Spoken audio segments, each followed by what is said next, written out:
1 minute. Et toujours Van Looy pour animer le groupe de tête. Nous ne voudrions pas dire par là qu'il est le seul, mais sur ces pavés où Van Looy va peut-être tenter de se détacher, lui qui a déjà remporté Paris-Roubaix au sprint et détaché. Van Looy profite là de la dernière portion pavée. Que se passe-t-il derrière lui? C'est précisément ce qu'il se demande. Van Looy qui nous étonne à chacune de ses sorties et qui inflige là le plus cinglant démenti à ceux qui affirment qu'il est très loin du Van Looy des grandes années. Voici donc Ruud Van Looy. Est-il seul ou roule-t-il encore en tête devant le peloton? Pour notre part, nous l'imaginons seul. Nous l'imaginons seul et on nous le confirme, car c'eût été alors un relais beaucoup trop long. Donc Van Looy vient de démarrer. Il est seul à 8 ou 9 km de Roubaix. C'est ce qu'enregistre actuellement notre caméraman Renaud pour notre Sport Dimanche de ce soir. Renaud piloté par Loulou Gassiès. À l'arrière, il sait aussi que dans le groupe qu'il vient de quitter, Edouard Sels joue le rôle de chien de garde. Il est chargé de surveiller Van Itsen et Forêt, ceux qui n'auront pas pu empêcher tout au moins Van Looy de les lâcher, de les larguer avant l'arrivée à Roubaix. Est-ce que Van Looy va tenir jusqu'au bout? S'il est fort, s'il demeure frais, relativement, ce sera fait. Et pour qu'il ait attaqué, on peut penser qu'il remplit ses conditions. Nous avons d'ailleurs maintenant une parfaite impression de la vitesse à laquelle roule Rik Van Looy, qui évite soigneusement les bas-côtés encore plus mal pavés que l'endroit où il roule. Nous sommes à Lannoy, à 2 km 500 de l'entrée du Vélodrome. Et toujours Van Looy, qui va maintenant de plus en plus vite. La route est plus favorable, il faut dire. Van Looy suivi de Jacques Godet, directeur de l'équipe et de la course, bien sûr. Jacques Godet sur sa moto, alors que tous les confrères filent maintenant vers l'arrivée. Van Looy avait gagné Paris-Roubaix en 1961 et 1962. Celui qui vient de nous souffler 1962 est bien placé pour connaître le palmarès, puisqu'il s'agit de Fred De Bruyne, vainqueur pour sa part en 1957.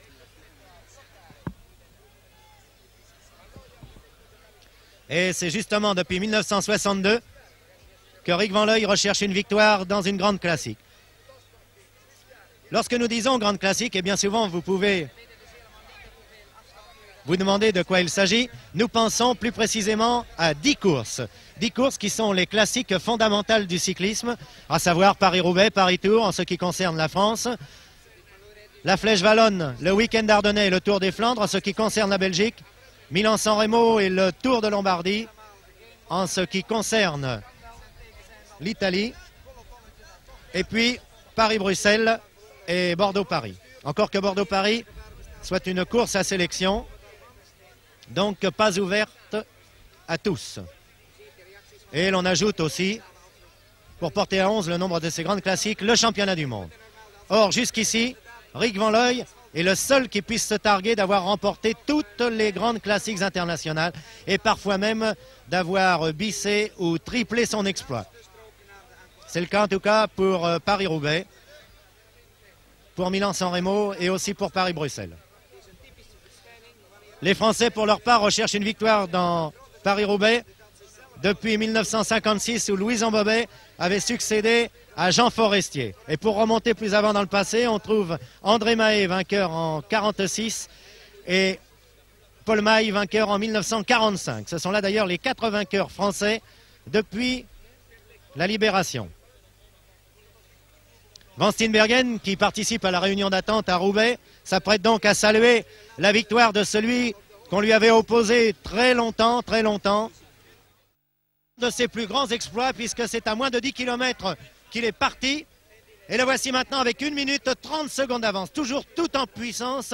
Il n'y a véritablement que lui pour tenir ce rythme infernal, pour pouvoir emmener, c'est le terme, un aussi grand développement. Et précisément au moment où nous parlons de cela, nous pouvons vérifier que la mécanique de Rik Van Looy est bien fixée sur son plus petit pignon, c'est-à-dire sur son plus grand développement. Quelque chose comme 8,50 m de développement. Et ceux qui chevauchent à la campagne ou pour se rendre au travail des bicyclettes avec 4 mètres de développement et qui trouvent que parfois une côte est difficile avec cela, peuvent se rendre compte de ce que cela est. Et maintenant, Rick Van Looy s'apprête à son triomphe. Il termine en beauté, il s'est relâché quelques instants avant d'aborder l'un des derniers virages vers le vélodrome de Roubaix, à 500 mètres d'ici. Ce sera le dernier virage qui mène à la piste. Voici Rick, un habitué de cette route, en tête.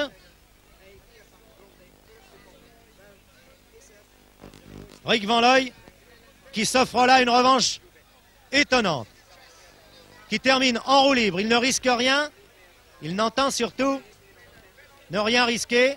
Il y a quelques graviers là, encore que tout soit parfaitement dégagé, parfaitement organisé ici. Plus que 200 mètres avant l'entrée sur la piste et Van Looy est toujours tout seul. Il peut se permettre le luxe de se relever et il est salué par une ovation monstre de tous les Belges qui ont franchi la frontière et de tous les Français qui savent apprécier la qualité athlétique. Van Looy, triomphant, entre ici en tête au vélodrome de Roubaix.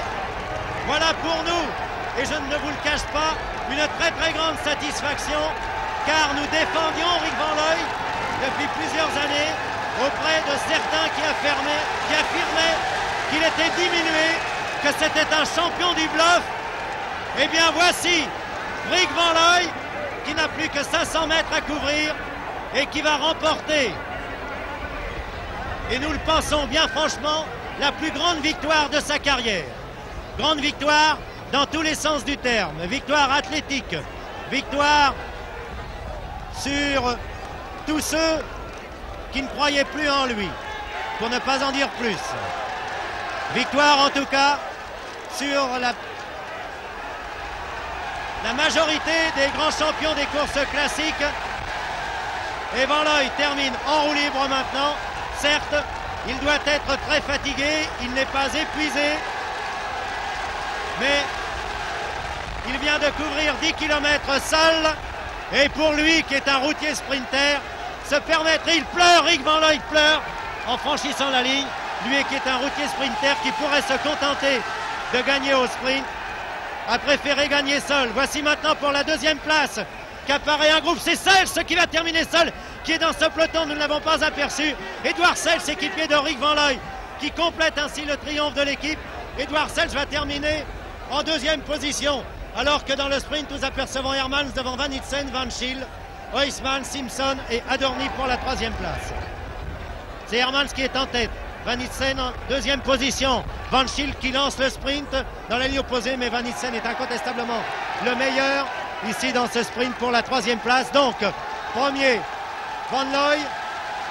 Deuxième, Edouard Sels qui passe la ligne maintenant, le champion de Belgique, jeune équipier de Rick Van Looy.